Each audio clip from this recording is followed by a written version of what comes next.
সকল জল্পনা কল্পনা শেষ করে অবশেষে তামিম ইকবালের ব্যাপারে বিসিবির সিদ্ধান্ত চূড়ান্ত। আজ সকাল 6:30টায় শ্রীলঙ্কার বিপক্ষে বাংলাদেশের প্রথম টি-20 ম্যাচটি অনুষ্ঠিত হয়। ম্যাচটিতে বাংলাদেশের বোলারদের আগুন ঝরানো বোলিংয়ে শ্রীলঙ্কা আটকে দেয় 124 রানের মধ্যেই। কিন্তু বিপাকে পড়ে বাংলাদেশের ব্যাটিং লাইন আপ নিয়ে। যথারীতি সৌম্য সরকার আজকেও 0 রানে আউট গিয়েছেন। লর্ড ক্যাপ্টেন শান্ত করেছেন 13 বলে 6 রান। কিন্তু লিটন দাস বরাবর খারাপ করলেও আজকে মোটামুটি ভালো রান করেছে।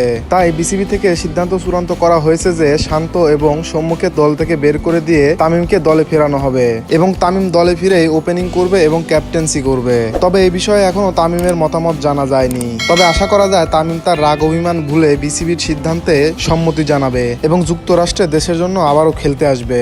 এছাড়া সাকিব আল হাসানও চায় তামিম ইকবাল যুক্তরাষ্ট্রে টি-20 বিশ্বকাপ খেলতে আসুক। তাই আশা করা যায় আগামী ম্যাচ থেকে তামিম ইকবালকে লাল সবুজের জার্সি গায়ে 22 গজে দেখা যাবে বাংলাদেশের হয়ে ব্যাট হাঁকাতে। প্রিয় দর্শক, আমাদের ভিডিওটি ভালো লাগলে চ্যানেলটি সাবস্ক্রাইব করবেন এবং পেজটি ফলো করে আমাদের সাথেই থাকবেন। ধন্যবাদ।